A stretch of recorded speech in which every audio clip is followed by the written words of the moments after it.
Hi, it's your favorite history teacher, Mr. Thomas, here today to continue with my talk on the French Revolution. Now, when last I left you, the National Assembly had been formed after they got locked out from the Estates General. They had taken the tennis court oath, swearing that they were going to continue to meet until they had a written constitution, which certainly scared King Louis XVI. The people of the city of Paris had stormed the Bastille prison. They had gotten guns, they had gotten gunpowder, and they had freed a handful of prisoners. And you also had the Great Fear spreading across the French countryside. Nobles that could had begun to flee France as emigres into nearby countries. Now, today, I'm going to continue on with the Declaration of the Rights of Man and of the Citizen. Now, let me minimize myself so you can see this a little bit better here. Now, the National Assembly, they'd been busy in the months since the storming of the Bastille. They had created what is, in essence, the French Bill of Rights. Now, it's based off of Enlightenment principles, and they put into effect protections for freedom of religion and speech and the press and the right to a fair trial. Now, these things are based off of Enlightenment principles, which were one of the long-term causes of the French Revolution. They also had this motto, liberty, equality, fraternity, that's coming on through. And I love the posters like this one that you see here. This is nothing to do with the Illuminati. It's the all-seeing eye of God. And you can see a female angel here and another person over here, this one representing France and this one representing virtue.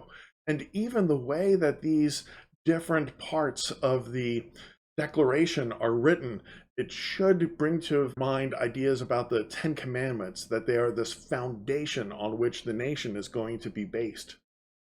This is also the time period where new symbolism starts to come on through. They have words like citizen being used rather than the older noble titles or titles of clergymen. The flag, the tricolor, is going to come out where you have white representing the Bourbon line, King Louis's family, between the red and blue of the city of Paris. You're also going to have these small, almost looks like a bullseye, but they call them a cockade, that people are going to be wearing on things like these liberty caps that you have over here. Now, the Declaration of the Rights of Man, by its very nature, excludes women. And Olympe de Gouges, who is going to be executed by guillotine in 1793, actually is a bit upset by this and says, hey, wait a second, we should have a Declaration of the Rights of Women as well, because women are equal citizens to men. And women do gain some rights during this time period, but not because the French people are looking to make women the equal of a man. They did it because they saw it as ways that they could attack the first and the second estate. So, for example, women were allowed to inherit property because it reduced the wealth of the nobles, the second estate. And divorce became much easier because it was going to weaken the church or the first estate. But women are going to play a vital role in the March to Versailles.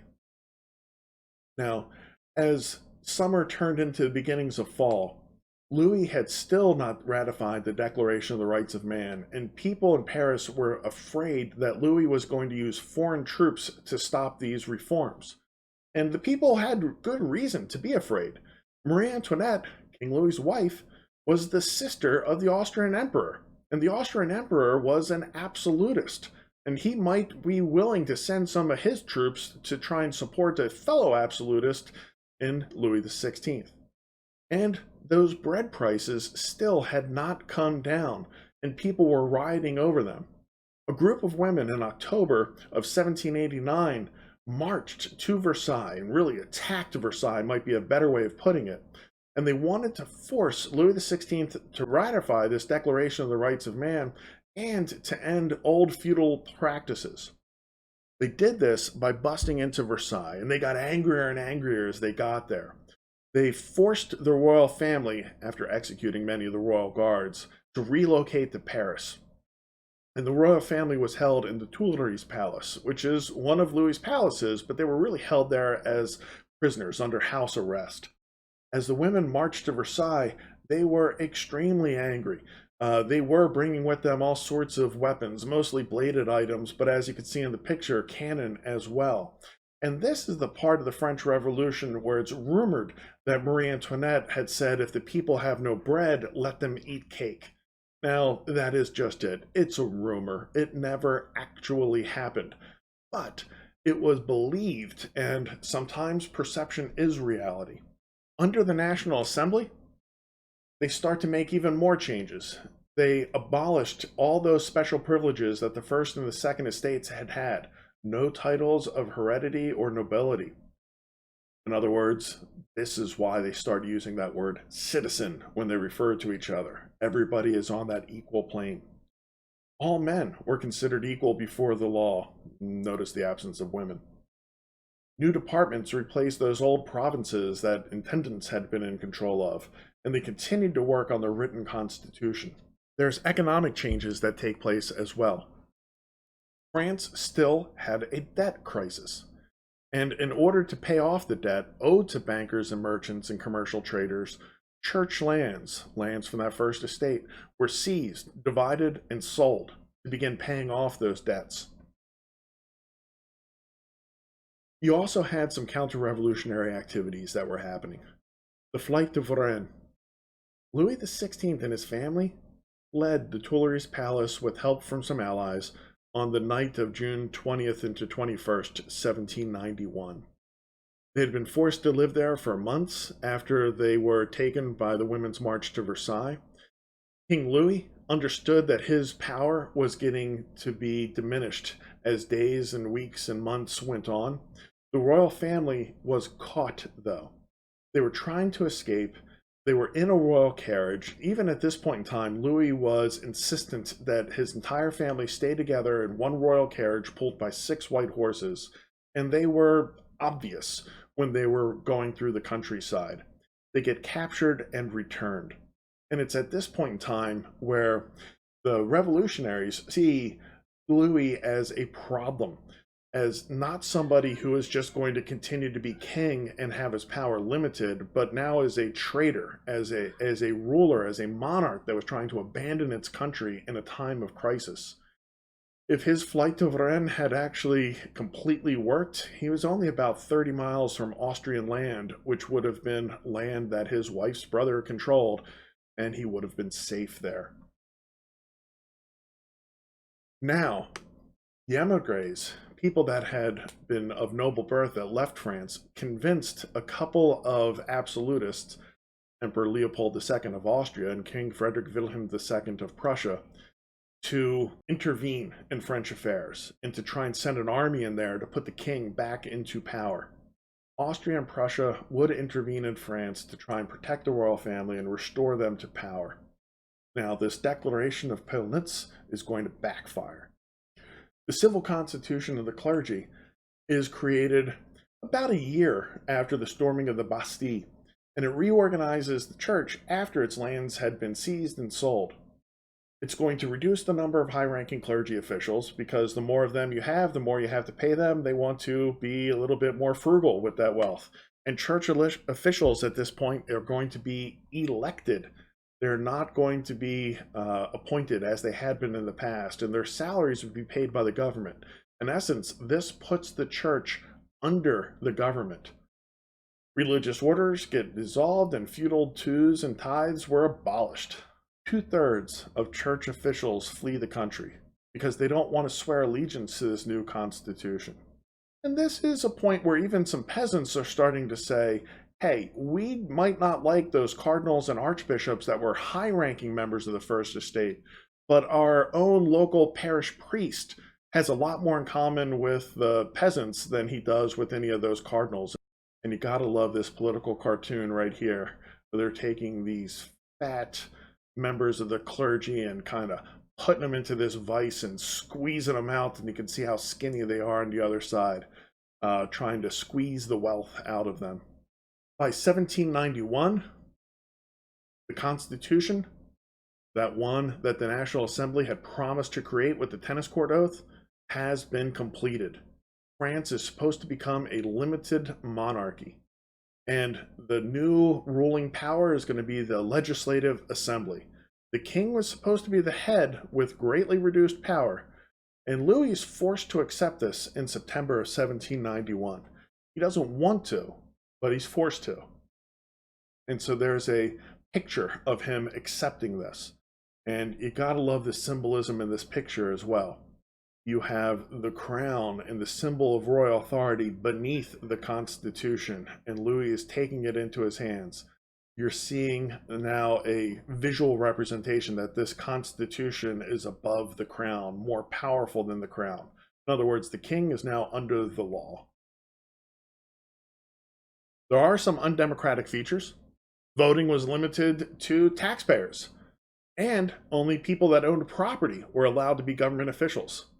The majority of power is going to be held in the legislative assembly, not in the king's hand. New political groups are going to get formed as well. France has its political parties, just like so many other countries. And there's three big general groups: the radicals, the moderates, and the reactionaries. And the radicals, the Jacobin Party, that really is the leading force there. They were influenced by the Enlightenment, specifically Jean-Jacques Rousseau, who's sometimes called the father of the French Revolution. And they wanted a true republic, not a constitutional monarchy. So they weren't great fans of this new constitution. The Girondins are a little bit more moderate than the Jacobins. They had the majority of seats, but they're going to end up losing them. And the royalists are the reactionaries. They're the ones that are just saying, let's go back to the way it was. They still supported from the monarchy, and as such, they're fearing for their lives. The sans-culottes rise up as a political influence at this time. They're the working class people suspicious of wealthy and monarchs. Now, sans-culottes simply means without knee breeches. So they're wearing these long pants rather than ones that get cut off at the knee. They're affected by bread and inflation, bread prices and shortages and inflation. They're in control of the government of Paris, which was the Commune, and they're using mass mobs and demonstrations in order to get their way. They're radical. Their views are in line with the Jacobin parties, but not the more moderate Girondins. Now, think back to the Declaration of Pillnitz, where you had Austria and Prussia deciding to send its forces into France in order to restore King Louis and Marie Antoinette, his wife, to their former places of power. The Legislative Assembly, seeing this, declare war in April of 1792 on both Austria and Prussia. This is their response to the declaration. So now France has a revolution going on within its midst, a brand spanking new government, and an outside war that's happening all at the same time. The war goes badly for France at the very beginning. The French are forced to conscript a large number of people into the military. Conscription is a fancy word for draft. People are getting drafted into the military. Even women were allowed to fight because they were in desperate need of anybody that might be able to fight. And this is also where the French national anthem becomes born. La Marseillaise is a song that was sung by troops that were marching from the city of Marseille to the north in order to fight the Prussians and the Austrians. It inspires the troops and eventually becomes the French national anthem. King Louis and his family are still being held in the Tuileries Palace. They're suspected of helping Austria. At one point in time, mobs are attacking them and they fled to the Legislative Assembly for safety. They get taken prisoner by the Jacobins in August of 1792, and his duties become suspended. So the Jacobins are these radicals that wanted the greatest amount of change. They did not want a monarch at all, and so they put him under arrest. During this time, the Duke of Brunswick issues the Brunswick Manifesto. He's leader of the Prussian army that is marching towards Paris, and his fear was that the royal family, King Louis and his family, were going to get harmed before his army was able to take over Paris and rescue them. So, in Paris, the government, run by the Commune, feared that nobles were helping this foreign army, and so they arrested many of them and threw them into a prison. Now, there's over 1,000 prisoners, mostly members of the old First and Second Estate, that are stuck there, and people are not really sure what to do with them.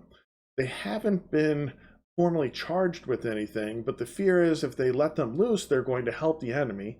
But on the other hand, if the enemy does come and takes the city, they're just going to release them all. The Jacobins encourage people to go into those prisons and run rampant over their rights and have quick trials and brutal executions performed by the sans-culottes. The goal was to prevent these prisoners from helping the Prussians that were marching towards the city.